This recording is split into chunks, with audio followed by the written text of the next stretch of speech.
Hello guys, welcome to Sapna coaching classes. If sin theta is equal to 5/13 and theta is acute angle, find the value of tan theta plus 1/cos theta. ये है आपका question, ठीक है। तो देखिए, लाल बट्टी कक्का ये Hindi medium वालों के लिए है फॉर्मूला, और पंडित बद्री प्रसाद हर हर बोलिए इंग्लिश मीडियम वालों के लिए फॉर्मूला है। तो लंब बट्टे कड़ ये साइन थीटा का रेशियो है, जो आधार बट्टे कड़ है ये कॉस थीटा का रेशियो है, लंब बट्टे आधार ये tan थीटा का रेशियो है। अब कॉसेक सेक कॉट का रेशियो निकालना है, तो कॉसेक थीटा क्या हो जाएगा, कड़ बट्टे लंब। सेक थीटा क्या हो जाएगा, कड़ बट्टे आधार, ठीक है। और कॉट का क्या हो जाएगा, आधार बट्टे लंब। कॉसेक सेक कॉट क्या होते हैं, उल्टे होते हैं साइन कॉस टैन के, ठीक है। ये पंडित बद्री प्रसाद हर हर बोले। Perpendicular upon hypotenuse sine theta का रेशियो है, base upon hypotenuse cos theta का रेशियो है, और परपेंडिकुलर अपॉन बेस ये किसका है, टैन थीटा का है। अब कॉसेक सेक कॉट इसके उल्टे हो जाएंगे, कॉसेक साइन का उल्टा, सेक कॉट कॉस का उल्टा, और कॉट टैन का उल्टा, ठीक है। तो उसने दे रखा है if sine theta equal to 5/13 and theta is acute angle. तो देखिए थीटा एक्यूट एंगल कहा है, तो यही तो थीटा लेंगे भाई। ये जब यहाँ से यहाँ तक थीटा क्या, वो एक्यूट एंगल क्या होता है, एक्यूट एंगल 90 डिग्री से लेस जो एंगल होते हैं, जो 90 डिग्री से लेस एंगल होते हैं वो एक्यूट एंगल होते हैं। तो देखिए यहाँ से यहाँ तक जब सीधी लाइन होती तो वो 90 डिग्री होती ना, वो 90 डिग्री होती। अब 90 डिग्री से ये कम ही तो है, तो ये आपका थीटा हो गया ए, ठीक है। 90 डिग्री से कम एंगल जो होते हैं वो एक्यूट एंगल होते हैं। तो देखिए अगर हम ये सीधी लाइन खींचते तो यहाँ से यहाँ तक ये 90 डिग्री होता। अब 90 डिग्री से ये कम ही तो एंगल है, ये आई थिंक होगा मेरे ख्याल से शायद 60 डिग्री। तो ये क्या है, ये एक एक्यूट एंगल है, ठीक है। एक्यूट एंगल क्या होते हैं, जो लेस देन 90 डिग्री होते हैं। अब देखिए मैंने ये कहा था, अगर मैंने ये थीटा दे दिया तो मैंने ये नेमिंग दे दी ABC। अब मैंने देखो ये जो सबसे लॉन्गेस्ट साइड है ये आपकी हाइपोटेन्यूस हो गई, मतलब कर्ड हो गई, ठीक। अब ये देखिए, अब ये आधार लें कि ये लंब लें, तो मैंने क्या कहा था कि जो थीटा है, थीटा के सामने वाली जो साइड है वो आपकी परपेंडिकुलर होगी, मतलब लंब होगी। तो ये आपकी परपेंडिकुलर मतलब लंब हो गई थी कि ये थीटा है, थीटा के सामने वाली यही साइड तो परपेंडिकुलर और लंब है। अब ये जो बची हुई साइड है ये आधार और बेस हो गया, ठीक है। तो उस गिवन क्या है, sine theta equal to 5/13। Sine theta equal to 5/13 दिया हुआ है। साइन थीटा किसका रेशियो होता है, परपेंडिकुलर अपॉन हाइपोटेनियस। मतलब ये परपेंडिकुलर कितनी दी हुई है, 5 दी हुई है, और हाइपोटेनियस कितनी दी हुई है, 13 दी हुई है। हमें निकालना क्या है, बेस निकालना है, ठीक है। तो बाय पाइथा पहले सारे रेशियो निकाल लेते हैं, जब हमको सारे रेशियो पता चल जाएंगे, ठीक है। जब हमको सारे रेशियो पता एक second, if sine theta is equal to 5/13 and theta is acute angle, find the value of tan theta plus 1/cos theta. इसमें देखिए बेटा सारे रेशियो नहीं निकालने, सिर्फ tan थीटा और cos थीटा का रेशियो पता होगा अगर हमें, तो इसमें वैल्यू पुट करके आ जाएगा, ठीक है। अब tan थीटा cos थीटा का रेशियो निकालने के लिए पहले हमको ये बेस निकालना जरूरी है। क्यों, क्योंकि tan थीटा मीन्स क्या होता है, परपेंडिकुलर अपॉन बेस। तो परपेंडिकुलर तो पता है, बेस नहीं पता है, तो पहले हमको थर्ड साइड निकालनी है, ठीक है। तो देखिए बाय पाइथागोरस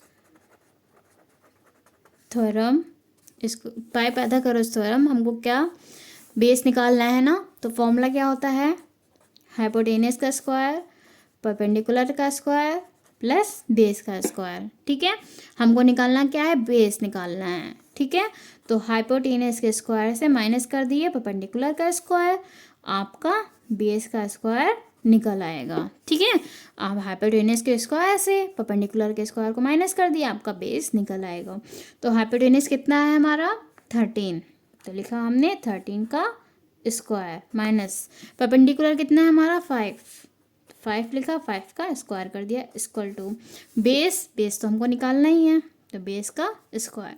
13 का स्क्वायर कितना हो जाएगा, 169, माइनस का साइन, 5 × 25। 13 का स्क्वायर का मतलब 13 की 13 से मल्टीप्लाई करनी है, 5 का स्क्वायर 5 × 25 इक्वल टू बेस का स्क्वायर। अब इसके इससे माइनस करो, 9 में 5 गया 4, 6 में 2 गया 4, ठीक है। और ये 1, 9 में 5 गया 4, 6 में 2 गया 4, और ये 1 हो गया, इक्वल टू बेस का स्क्वायर। अब ये देखिए बेस का स्क्वायर है, इक्वल टू के उधर जाएगा तो स्क्वायर रूट लग जाएगा, तो 144 square root equal to base. ठीक है, तो इसका क्या आंसर आ जाएगा, स्क्वायर रूट ऑफ 144 क्या आ जाएगा 12 सेंटीमीटर, मतलब बेस इक्वल टू 12 सेंटीमीटर।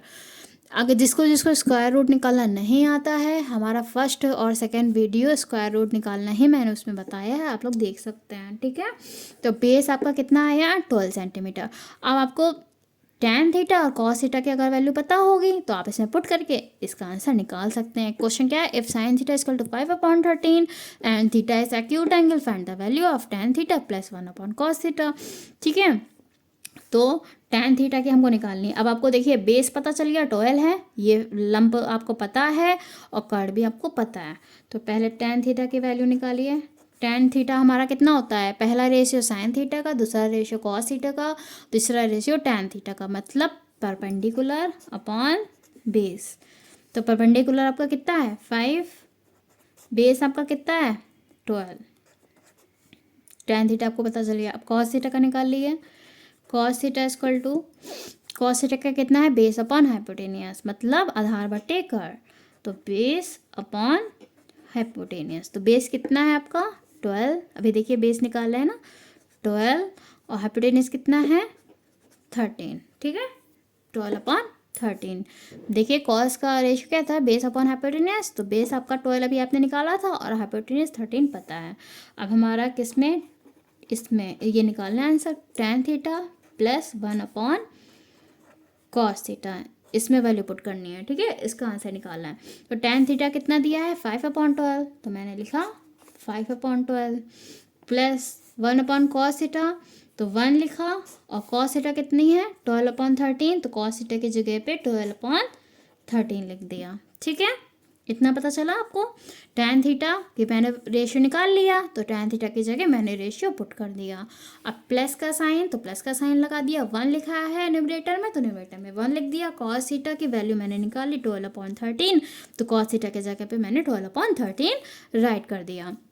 अब देखिए ये 5/12 लिखा है, मैंने 5/12 लिख दिया, प्लस का साइन है, प्लस का साइन लगा दिया। ठीक है, अब देखिए ये 1 है ना, ये 1/12/13 है।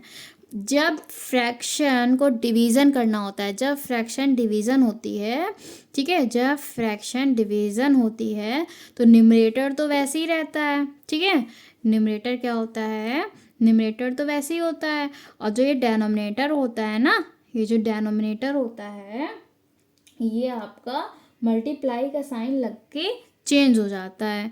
ठीक है, देखिए ये आप लोग को फ्रैक्शन डिवीज़न करना आता है कि नहीं आता है, मतलब हमारा ये कहने का है कि ये जो फ्रैक्शन का जब डिवीज़न होता है ना, तो मल्टीप्लाई करके ये चेंज हो जाता है, तो 13 ऊपर चला जाएगा और 12 नीचे आ जाएगा, तो ये क्या हो जाएगा 13/12। ठीक है, जब फ्रैक्शन को डिवीज़न करना होता है, ठीक है, जब फ्रैक्शन का डिवीज़न करना होता है तो जो ये मतलब जो न्यूमरेटर होता है, देखो यहाँ मैं आपको साइड में करके दिखा रही हूँ, ये मतलब जैसे ऐसे होता है, जैसे ये फ्रैक्शन का डिवीज़न हमको करना है, तो जो न्यूमरेटर होता है वो तो ऐसे ही रहता है, और जो नीचे डेनोमिनेटर होता है ये मल्टीप्लाई का साइन लग के ये डिजिट चेंज हो जाती है ऐसे करके। ठीक है, तो मल्टीप्लाई का साइन लगा के 13/12 हो गया। अब 13 की 1 से जब आप मल्टीप्लाई करेंगे तो 13 आ जाएगा, और ये 12 है तो 12 हो गया, तो 13/12 आया ना। अब मैं यहाँ पे तो ये सब चीज़ें ऐसे नहीं कर सकती थी, इसीलिए मैंने यहाँ पे कोने में आपको बता दिया कि फ्रैक्शन का जब डिवीज़न होता है तो न्यूमरेटर वाला तो वैसे ही रहता है, और जो नीचे वाला जो होता है ना डेनोमिनेटर, ये मल्टीप्लाई का साइन लगा के डिजिट चेंज हो जाती है। ठीक है, तो 13/12 हो गया। अब 13 की 1 से मल्टीप्लाई हुई तो 13 हो गया, और 12 का 12 ही रहा, तो ये 5/12 प्लस ये 13/12 हो गया। अब देखिए ये फ्रैक्शन को ऐड किया जा रहा है यहाँ पे, ये फ्रैक्शन अब इस पे यहाँ पे क्या किया जा रहा है, ऐड किया जा रहा है ना, तो 12 में देखो फ्रैक्शन में जब ये लाइक फ्रैक्शन है ना, लाइक फ्रैक्शन किसे कहते हैं, जिसमें डेनोमिनेटर सेम होते हैं। अब इसमें डेनोमिनेटर सेम है तो डेनोमिनेटर में तो 12 ही रहेगा, जिसमें डेनोमिनेटर सेम होते हैं तो वो तो ऐसे ही लिख दिया 12। अब ये ऊपर का आप ऐड कर लिए 5 + 13, तो कितना हो जाएगा 18/12। ठीक है, ये हमारा हो गया answer. Thanks for watching, please subscribe, like, comment and share my video. अगर आप लोगों को वीडियो अच्छी लगे तो please please please subscribe, like, comment.